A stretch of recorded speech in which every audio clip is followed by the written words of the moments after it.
On this episode of the Second Swing Thoughts podcast, we have a legend, really, in the golf equipment industry joining us. Roger Cleveland, perhaps the father of wedge design in golf, founder of Cleveland Golf, is now back at Cleveland and was able to join us for a discussion on all things wedges, Cleveland Golf, and of course the new RTZ wedges as well. So that and a lot more on this episode of the Second Swing Thoughts podcast.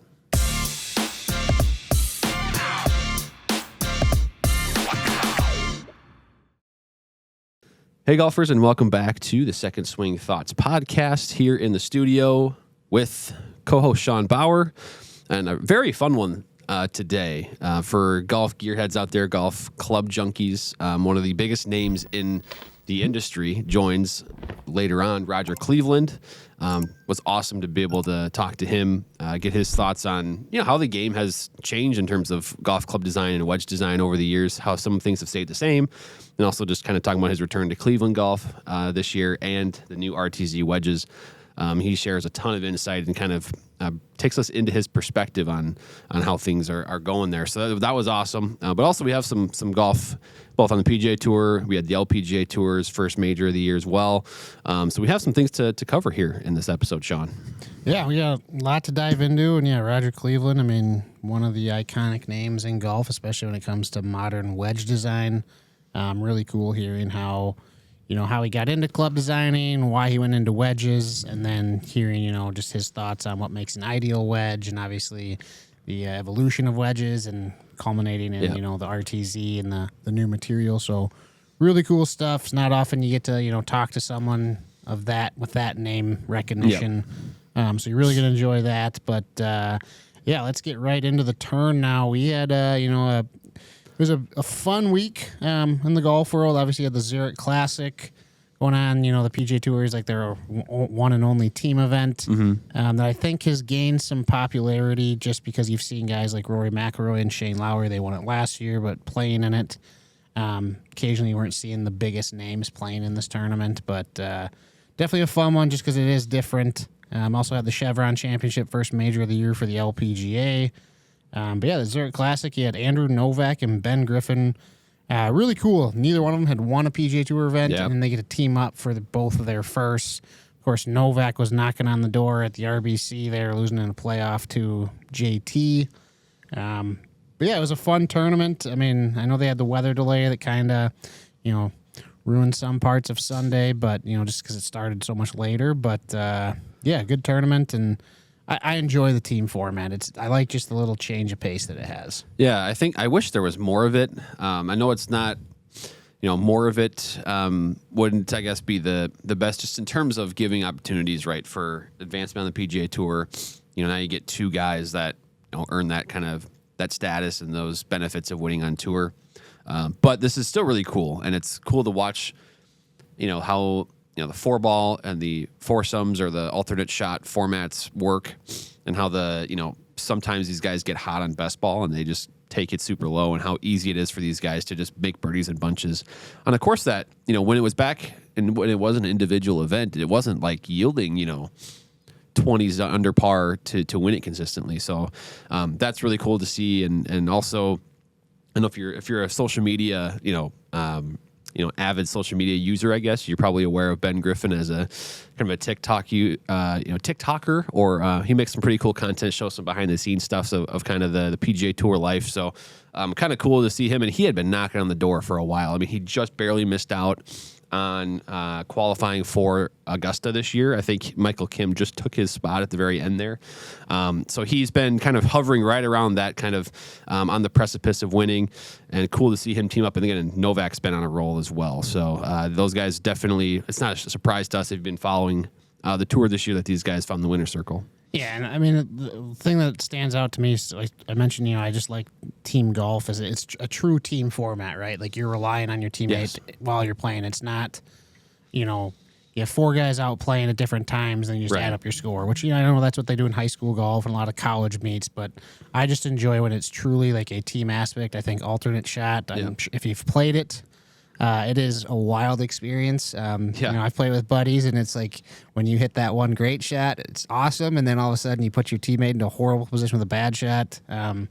So a lot of fun. I like the team format. I wish we'd see, some more unique tournaments. It doesn't have to be, you don't want to oversaturate it, but just have, one every few months. And I think you would, and especially if you get some of the bigger names to buy in, that would help. But big win for them. Let's take a quick look at their bags, do a little comparison here. So Ben Griffin goes Ping G430 Max 10K for his driver. TaylorMade QI35 for a 3-wood at 15 degrees. Then he has a Mizuno JPX 923 Tour for a 3-iron. You don't see a lot of those out on tour. And then this might be the first PGA Tour win for the Mizuno Pro S3 irons, their newest release. Then he actually plays Mizuno Pro T1 wedges, also has a TaylorMade Milgram 4 in there, and then has an awesome Scotty Cameron Concept 2 Tour Rat prototype there. So it's a really cool putter. Really cool putter, and we actually have one available. It's but obviously a very it's a tour issue club, very unique. So very unique. Be aware if you click on that link on golfwrx.com and you go to the second swing page and you see it, that price number might jump out at you. But if you're a Scotty Cameron collector, you're going to be right at home for sure. Yeah, so cool bag there. Then you get into Andrew Novak. Ping G440 LST for his driver. Then he plays a pair of 440 Max fairway woods, 3 and 5 wood. Goes with the Srixon ZX7 Mark II / Z Forge 2 combo set. Plays the Cleveland RTZ Wedges. Speaking of Roger Cleveland. And then has an Odyssey AI1 milled 7 TS putter. So both, these are, I'd say, not surprising seeing a Ping driver, Ping fairway woods, even Srixon irons, but it was a cool mix of clubs. Yeah. And I think it was Ben Griffin, I believe he plays the Max Fly. Yes. Pro, and I read saw something too about that they played his. In the alternate shot, they played the Max Fly ball. And it was, I believe, the first tour win for a Max Fly golf ball since 2003, I want to say it was. Yeah. So that's pretty cool. That's another unique kind of twist to things. I'm looking at the Golf WRX page or of the winning list in the bags, and they have the in-hand photos of them just to see the tee marks, how consistent they are on Andrew Novak's driver. Yeah. You get the kind of the streak from the tee, his white tees, and it's just the same thing almost every time. So must be nice. Just another kind of visual as to how good these guys are. Obviously, you have to be pretty darn good to win on the PGA Tour. So whose bag do you like more? Oh, that's a good question. Gosh, that's difficult to answer. I think I'll give the advantage to Novak just because, gosh, both those irons are like among my favorites. I know he's the Novak, the ZX 7 Mark IIs are a couple of generations old now, or 2 years old, 1 generation old. But the combo set's nice, and RTZ Wedge is good. Yeah, I think I'll give the edge to Novak, but both are awesome. I like the combination of Griffin going with a 10K driver, and the QI35 woods, and then into the Mizuno stuff for him. And then both putters are really good. It's kind of like you said, it's a really cool mix of everything that a lot of the cool things we love at Second Swing. Yeah, I think if I was going to play one of these bags, I would go Ben Griffin. I think that's fair. Yeah, I like Novak's bag, but if I'm going to play one, you say you have to pick one to play with. I'm going with him just because he's got some slightly more forgiveness in the irons and definitely some more forgiveness in the driver for me. And as someone who kind of sprays the ball off the tee, that is needed. So let us know which bag you guys like in the comments. Love to hear that. And let's move into the LPGA. We had the Chevron Championship, and this one was wild. I mean, there's a lot of sports going on right now, so sometimes you maybe you don't see this, but the Chevron, it's the first major of the year for the LPGA. And the leader, her name's skipping my mind right now, but she ended up bogeying 18. She was kind of in control of the tournament, bogeyed 18, which is a par 5, because she kind of duffed or whiffed on her third shot. Almost like it looked like a pretty bad deceleration in the chip shot and kind of a funky lie maybe, and just nothing. So it didn't go anywhere. She bogeys, and that opens the door for a handful of other players. They end up having a 5-person playoff. Wild.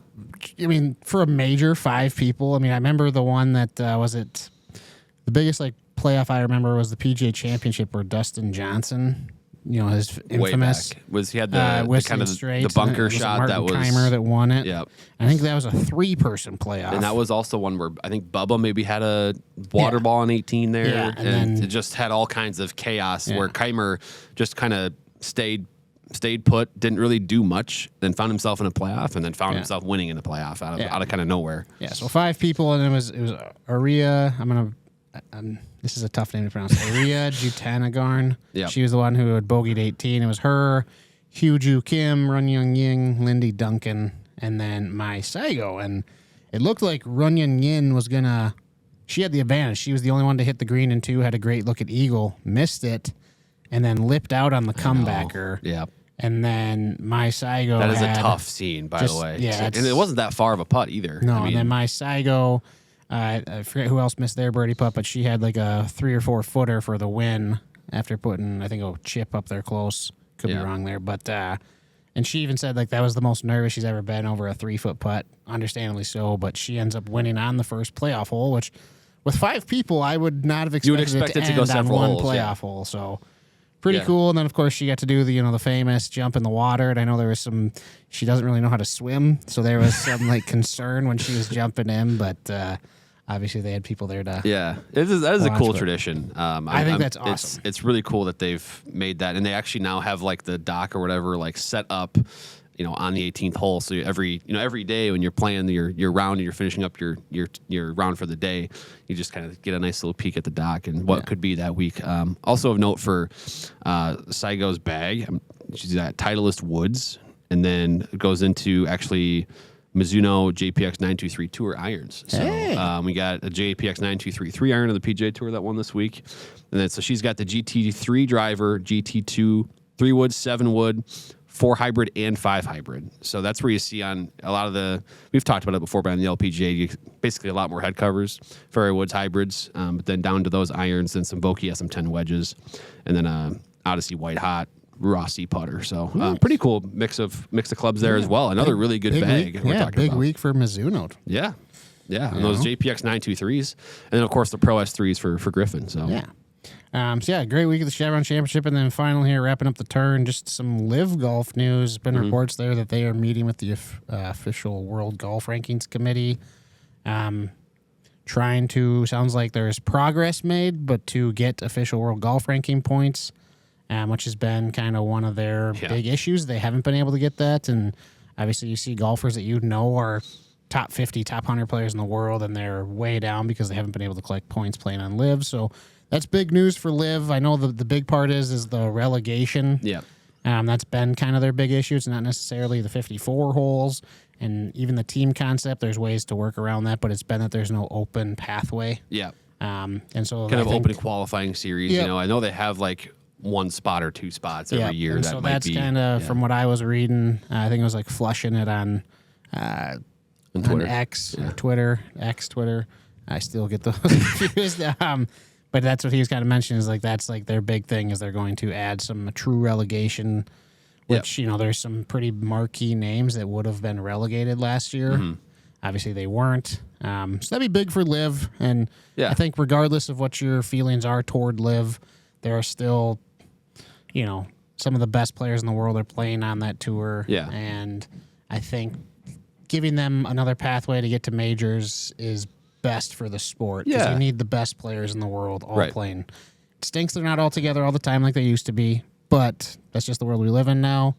It's time to, find a way to get these guys the points so we can get them all into the majors and truly have the best fields again. I mean, I think in a weird way, the way, the last 2, 3, 4 years with live existing how it has, it's almost made the majors more fun and they've made them, at least in my eyes, it's been a bigger event. I'm paying more attention because you have all the live guys there, you have the PGA Tour guys there, and you get this best field. So it, obviously over time though, with live not having the world ranking points, that was eventually going to go away. There's going to be a handful of guys that maybe contend well enough, perform well enough in the majors to stick around and earn exemptions or invitations, but it was eventually going to wean itself away, and eventually it would just become PGA Tour guys. And so this was necessary, and I think it was also necessary for live to make adjustments because they just, the way it was sitting for the last few years, I think they were trying to not budge on their format, stick with what their vision was for what live was going to stand for, and the way they have the certain guys, that's their field every week. But I'm glad that they're going to make a little bit of a tweak there to kind of adhere to the guidelines that the world ranking system has has used for so long. So that's encouraging to me, and I hope it ends up in a resolution where we get, all the best players in the world playing together more often. Yeah, and I don't know if this does anything for, a merger of any sorts, if this helps or hurts. I don't have any information. I'm just more curious about this because I think when Liv started, these guys were signing like 4-year contracts. Well, they're getting into the 4th year here. Yeah. Is this kind of a way, like they need to figure this out? Otherwise, are some guys going to come back to the PGA Tour because they want to compete in majors? Yeah. Or maybe maybe they end up just like leaving Liv playing like DP World Tour, Asian Tour. I'm more just curious if, just timing wise, obviously Liv's new CEO, he's been pretty aggressive with, getting stuff done. They got a TV deal here in the States. Trying to get that, it'd be a big win for them if they can get that. And I think, regardless of your feelings of Liv, it'd be best for golf. So that way there's plenty of paths for the best players to get to the majors that don't have exemptions. Right. So undoubtedly, as a fan of the game, this news, however you think about the tours and the division there, is good for the entertainment of the game and entertainment for the fans watching golf tournaments. Yeah. This is good news. Yep. It brings us a little closer to kind of that end vision of everything being brought kind of back together, or at least the best players in the world playing together more often. Yeah. Well, and speaking of good news, great news for Cleveland as, their founder, Roger Cleveland, came back to the company that he, obviously founded, started, and, made a name of, came back to, kind of help them, continue to build upon their brand. And obviously Cleveland Wedges are one of the top wedges out there and have been well regarded ever kind of since he started designing them. So. Yeah, it was, he spoke nothing but, highly of Cleveland Golf as a company and what they've achieved over the years. And, it was also cool, as you mentioned, kind of the name Cleveland and Wedges is almost synonymous, right? And, he also in this interview here, among the many things we go over, one of the things he talks about is how kind of the 588 design, really took off. And that kind of elevated the Cleveland name, his name, and then eventually the company's name into this kind of stratosphere of, the top brands in golf. So anyway, lots of what we cover with Roger Cleveland. This is a great interview, one of the legends of the game. It's obviously a great discussion here for sure. Stay tuned.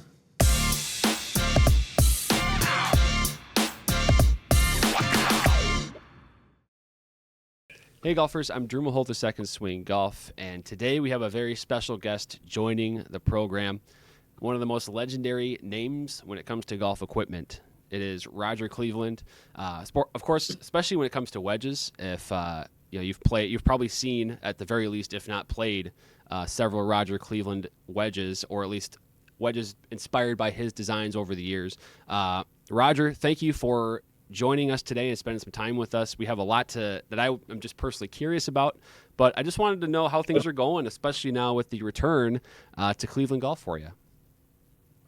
Well, I'm excited, very excited and humbled by their interest to have me come back. I always loved the company and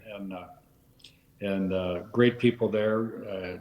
I had a chance to visit for a while their R&D department, and it's pretty interesting for sure. So I'm excited, very excited.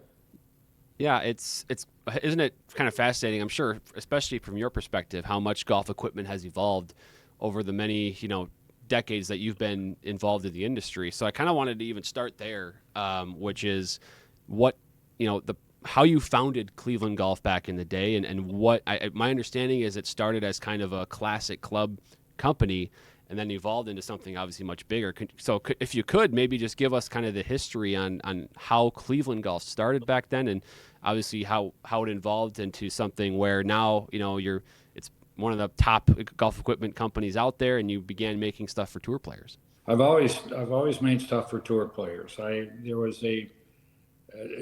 It started, right around 1980, 79, 80, but there was went to the PGA show, and they had the big manufacturers had left their primary labor base, and persimmon woods were the only woods or products that were made, and it took a lot of steps and a lot of knowledge and a learning curve to make really good woods. And I went back to PGA show I replicated Bobby Jones's Calamity Jane putter because I'm a history buff and I wanted to reintroduce it just as a tee gift. and to tell the story about how he got it with Jimmy Maiden and so forth. But I was looking around and I didn't see, I'm a classic nut, and so I didn't see what I used to really admire, especially from the McGregor people that made the best woods.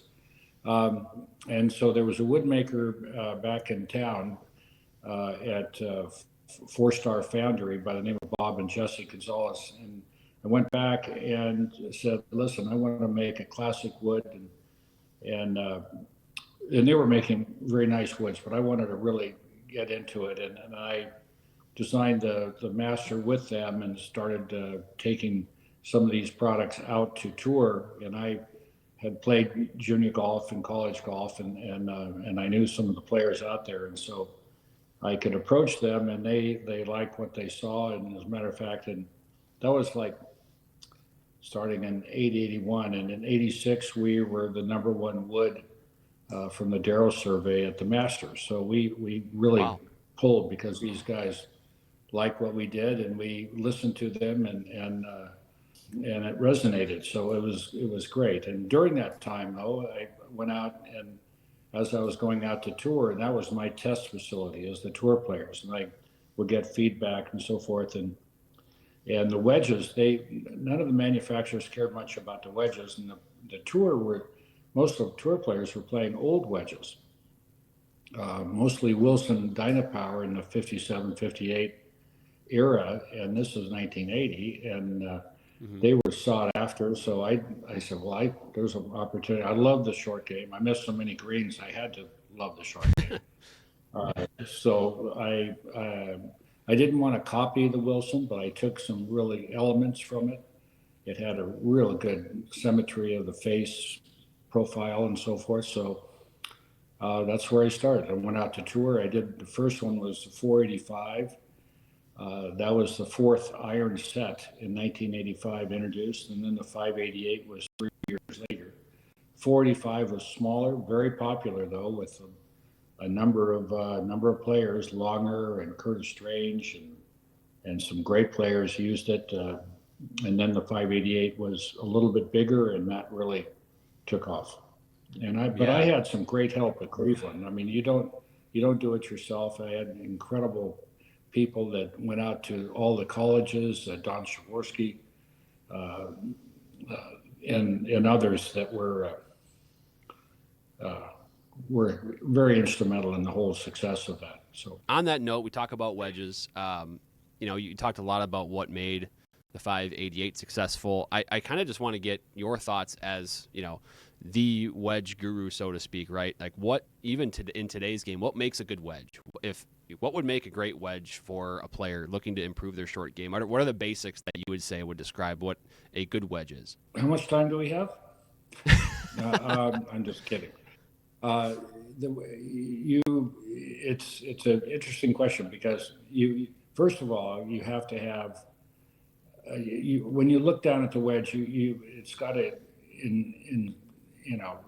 instill confidence when you look at it. The balance of the score lines to the toe pad, to the transition into the hosel, the top line, everything has to be balanced. And so that's number one. Number two is it has to have enough bounce.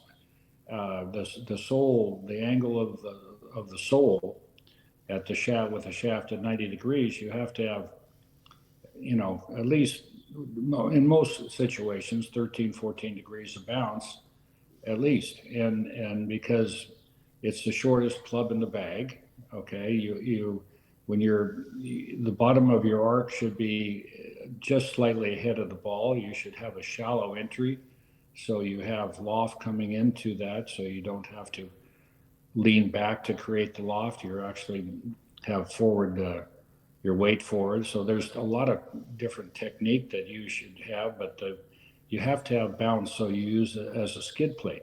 It has to skid through the turf. And now, based upon different conditions, you have firm conditions and soft, but most conditions, the bounce that I just indicated is very important, and that's what Cleveland has. And The wedge right now, the RTZ is just incredible because I want to speak about the material too, the new material. But anyway, it has to have that. Those are fundamentals. Yeah, I wanted to get to in general, what wedge bounce and grind is. You hinted on it a little bit there, Roger, but I think that's the most common question our club fitters get in our store locations is, especially when it comes to the wedges. First of all, the more loaded question is, why should I get fit for my wedges? I know there's maybe an entire different segment we could do on that from your perspective. But number two is just what bounce is and why is it important for me, for you, for any golfer watching this or listening to this to get themselves fit for the correct bounce that they need, and why is more bounce, to what you just alluded to, why is more bounce helpful in most situations? Well, most times your bottom of your arc should be slightly ahead of the ball, and you should have your forward shaft lean. And when you have forward shaft lean, you're going to take the bounce angle, you're going to de-loft a little bit, and that's a one-to-one relationship with the sole, and so you're going to take some bounce off. That isn't to say that you're hitting the ball first necessarily. You're actually hitting a proper pitch shot, let's say 20, 30 yards. You're actually letting, because you have a shallow entry, and we'll talk about that as far as technique is concerned, you need to let it slide and let that skid plate slide through the ball. And you'll see the best players on tour, the Jason Day, the Schefflers, almost everybody now has a very shallow attack angle. They do not have a lot of set. Okay, they might have set in their big swing, but in their pitching motion, they don't have a lot of set, and that's called radial deviation. And that set, you have to slow down your body to release the club head down, and you get steep, you have de-loft, de-bounce, and so forth, and bad things happen. So you'll see the players today have a very wide arc and a shallow attack angle, and that's exposing the sole and let it slide through the ball. So that's the technique. But based upon your conditions, and it's really important to get fit if you get a chance to do so. And also you get fit on what lofts you want. You want to have a gap of about 4 or 5 degrees between your wedges, and iron sets these days are getting stronger, and so you need to take that into consideration. And also you start with your highest. Do you want a 60? Do you want a 58?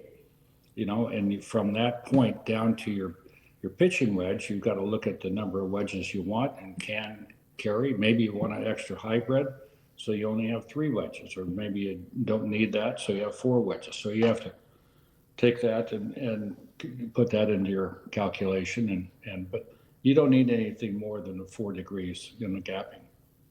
Most people do 5. Sure. And when it comes to the bounce too, so you've talked a lot about the higher bounce scenarios there.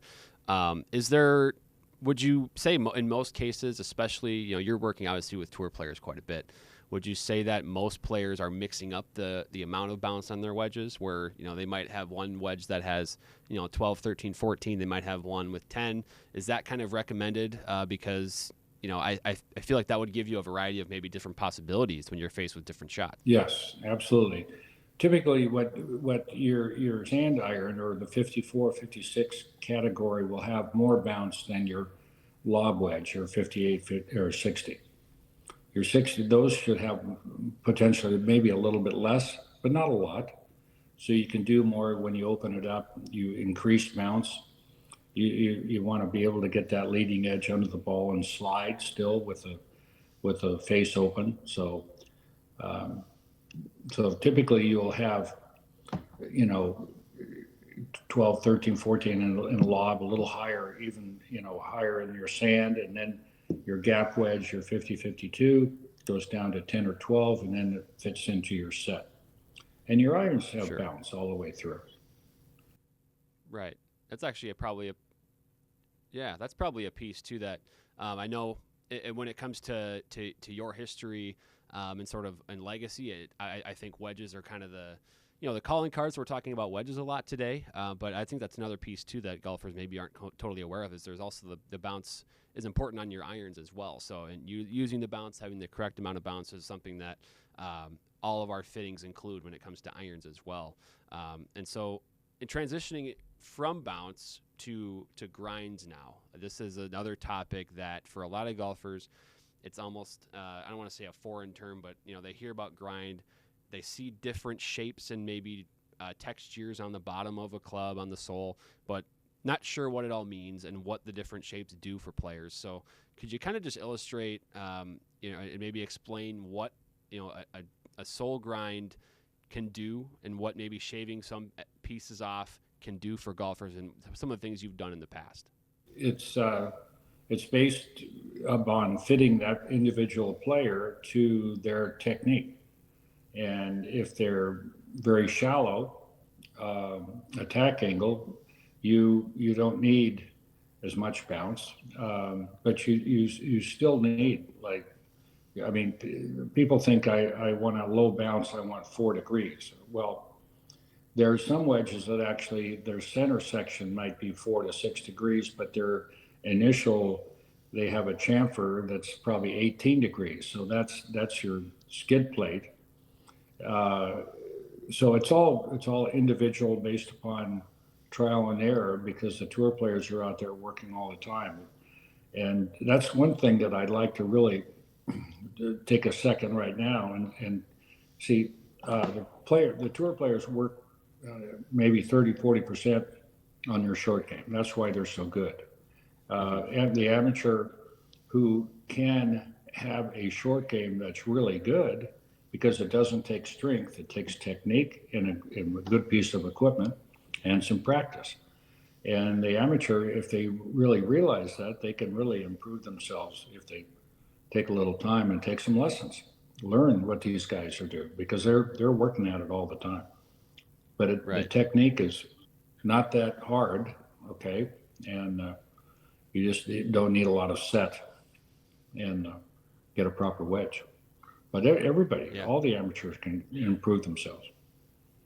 But you need to get fit. So to go back to your question, based upon that technique that a person has, they'll fit. And their tour trailers, we will fit. We'll take some, we'll grind some bounce off, or we'll add some bounce if they're steeper.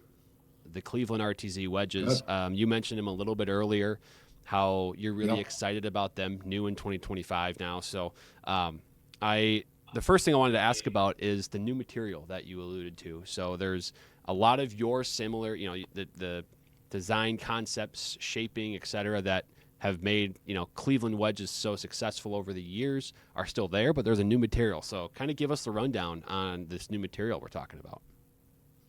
Well, I had nothing to do with this new material. There's a young man, a metallurgist at Cleveland. I'll just say his first name is Boeing, like aerospace, Boeing, and terrific young man. And so everybody uses a material called 8620. It's a castable material that the end result is it's like a forging. It's a steel that will rust, and it's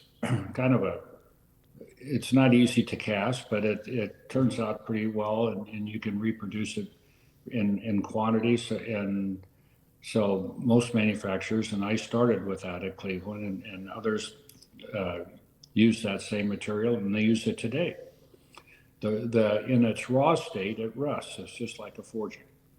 But Cleveland invented this new material, Z material, and it's in the family of this steel, but it doesn't rust in its raw state. And what that means is that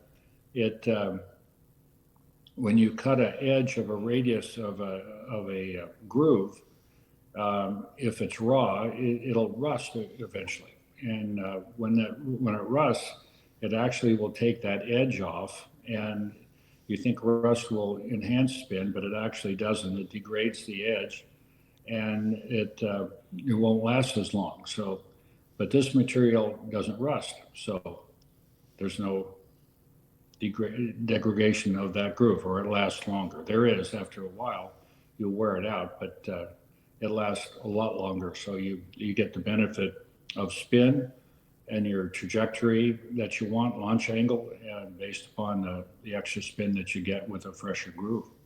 So, it feels wonderful. It's a very soft feel. So, a lot of benefits. So, yeah, so it sounds like, these RTZ wedges, I've had the chance to hit them, and I completely agree with your thoughts on the feel elements, but can we just maybe, I kind of want to emphasize the importance of having fresh grooves, and, now that this new Z alloy material will keep the grooves fresher for longer, right? Because they're going to resist that rust tendency. So can you maybe just speak and maybe educate? What's that? It won't last forever.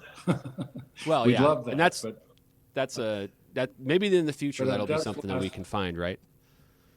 I was just talking to Kepka Brooks, and these guys, they know when the trajectory, their launch angle changes after when they practice, and this hasn't changed. He says this has gone twice as long as he normally goes with a wedge, which is terrific for the tour for him, because they don't have to change. You get really comfortable with a certain wedge. Although the grinds, I mean, we don't have to modify grinds for a lot of these guys. It just comes right off that's the way it comes, and they love it. So, but yeah, I think that the amateur would benefit a lot by having this groove last longer for sure. Yeah. So, and you were mentioning a little bit about what Brooks was seeing in his wedges when they started to wear. So, is there specific things that will change? Like, is the launch angle increasing or decreasing when you see the grooves wear? They're really specific when they hit shots. They want to hit a certain shot, and they're used to it. They know when they do that because they're so proficient. And if they see a launch angle that doesn't make sense or a ball not stopped, that's when to change, and they do it. And he doesn't know how long this is going to last, but it's at least double what the other wedge, the other material was. So it could be even triple. So that's great, and it's great for the amateur. My goodness. Oh yeah. Again, longer lasting wedges is only a benefit to the amateur player trying to obviously keep equipment in their bag for a long time and spend money on wedges a little less frequently.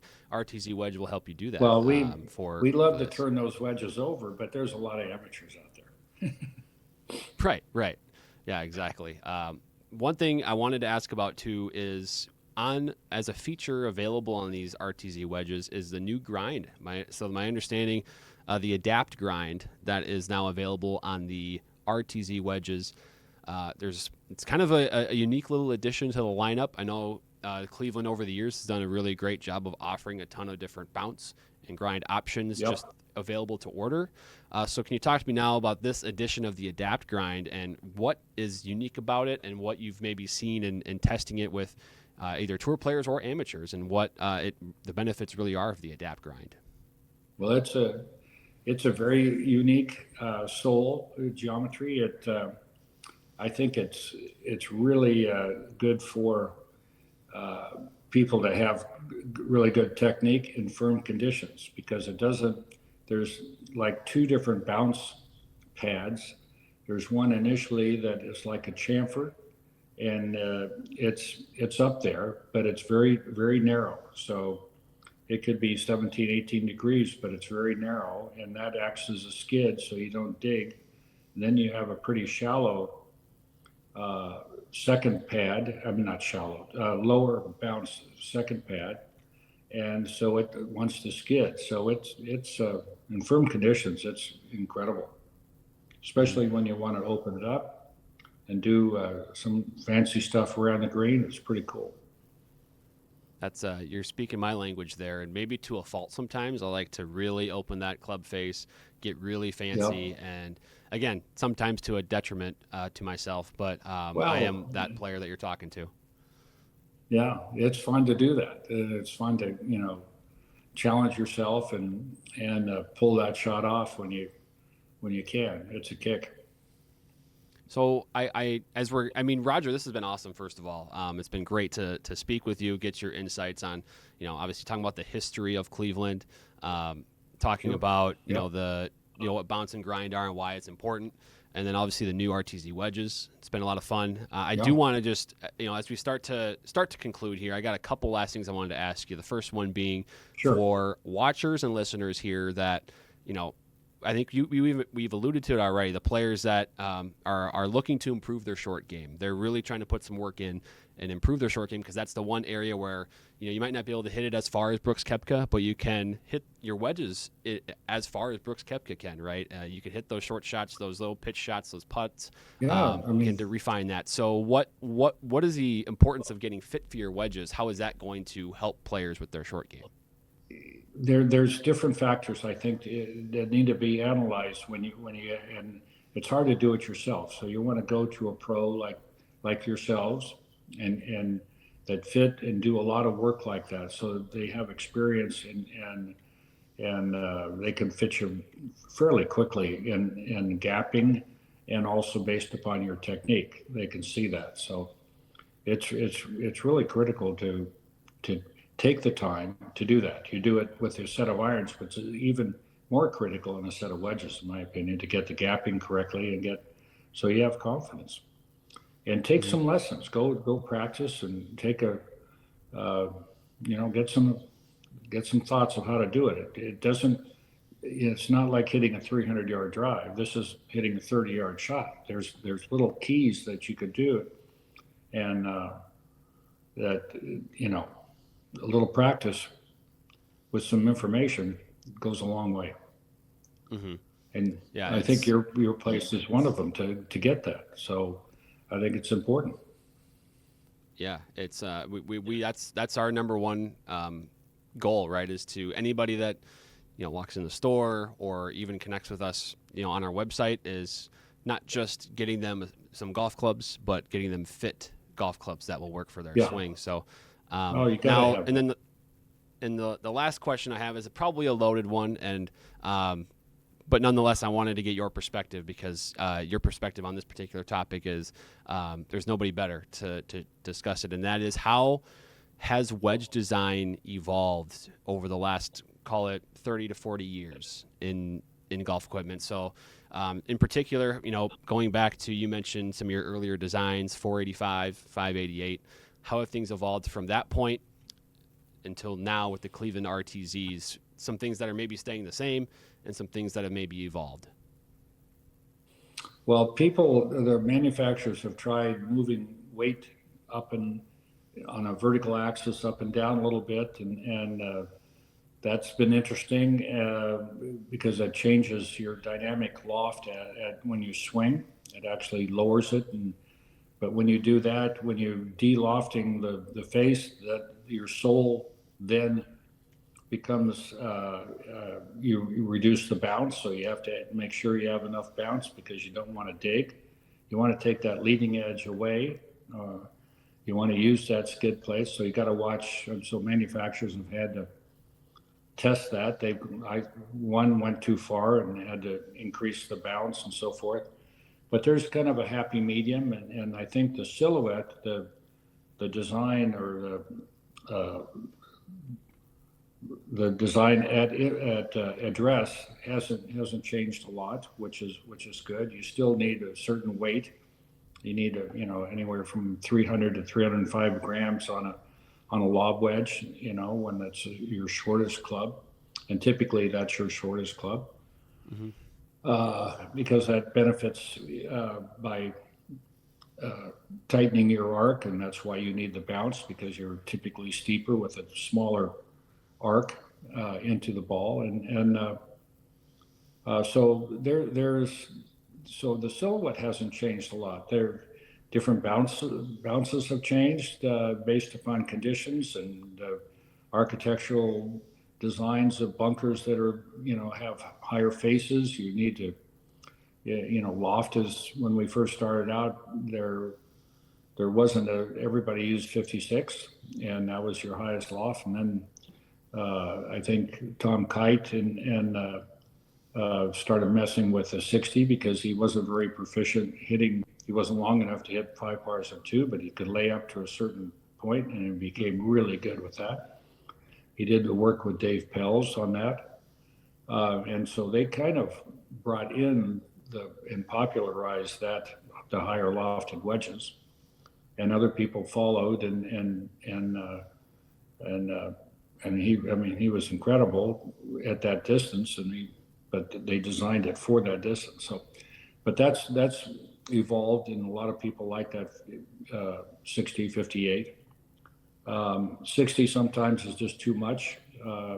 You can't hit it far enough, so you go down to 58, and then you gap down from there. So it's all player dependent, and then based upon your fitting and the courses and so forth.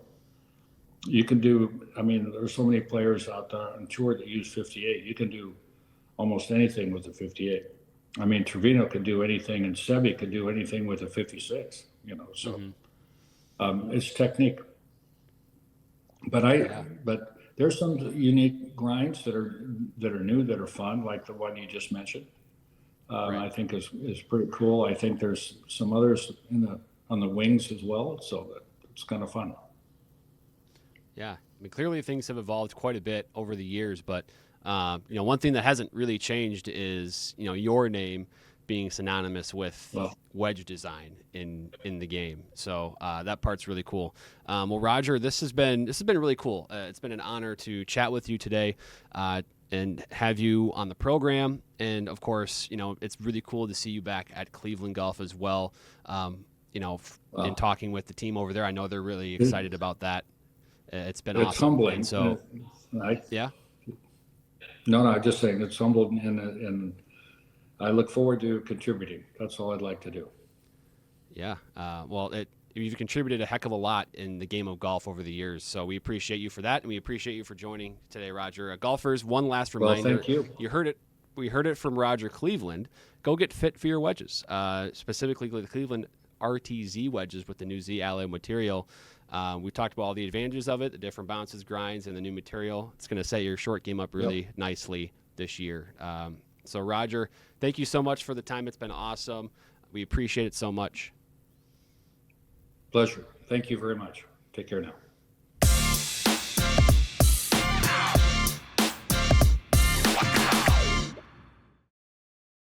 Okay, and that was Mr. Roger Cleveland. Appreciate him for taking the time to join us from his kind of shop there.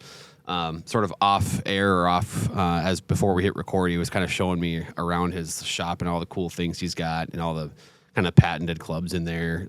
It's obviously the guy's been around forever, and he's got all these stories, and we probably just barely kind of covered the iceberg, right? The tip of the iceberg for what he could probably share a wealth of knowledge in a full, longer, hours long conversation, but still nonetheless, it was awesome to see and hear the insights there from him. Really cool.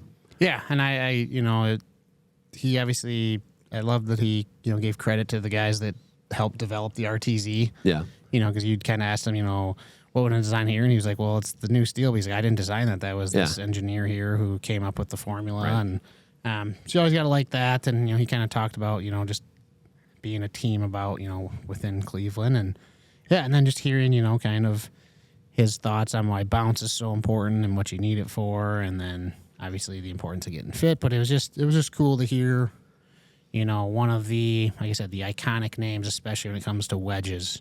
Yeah. Here, just pick his brain a little bit about everything that went in there. So right. Really and cool I think stuff. And one thing I'll add to, we heard it from, I believe, Jeff Brunsky down at the PGA show. He talked about the rusting with your wedges and how there's this perception out there that helps your wedges with spin and stuff. Now you've heard it from Roger Cleveland that's not true.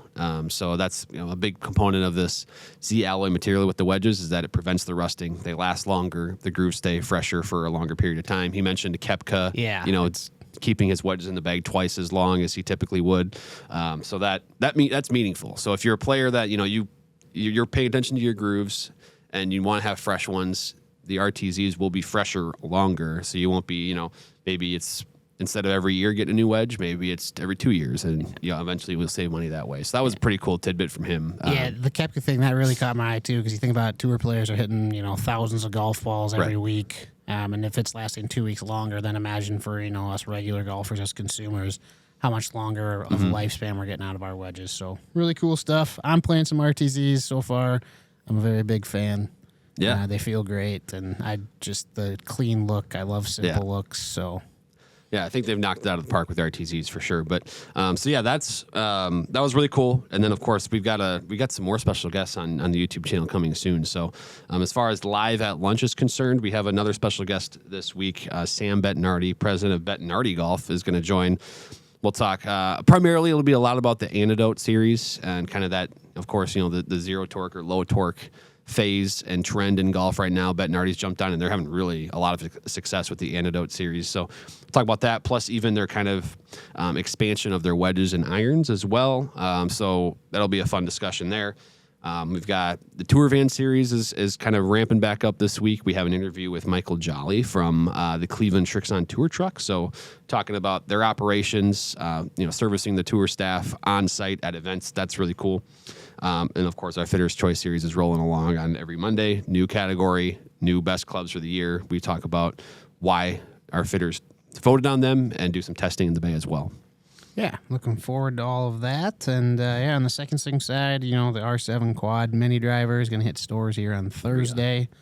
So if you've seen us testing it, seen some pictures of it, now you can obviously go in store and look at it in person. I believe we should have a demo of it as well that you can try out. So keep your eyes out for that. Obviously, you always check out our best value clubs. One of Srixon's ZX7 Mark IIs. They're in the winning bag of Andrew Novak this week. One of the best values out there. Plenty of other clubs that are maybe a generation or two old, going for unbeatable values. Check those out. And then Mother's Day, believe it or not, we are just around the corner, about 11 days away from this recording. So if you're looking for, that perfect golf gift for mom, make sure you check out our Mother's Day specials, which will be live here soon. So Mother's Day comes at a pretty good time of year if she's a golfer, right as the season's starting to ramp up. At least for us here in the northern part of the United States. My mom wants a new putter, so there we go. Here we go. I know a place. For that. Yeah. I know a guy.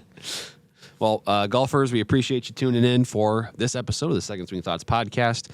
Lastly, of course, make sure you're subscribed wherever you are listening or watching, and stay tuned for us. We'll be back next week.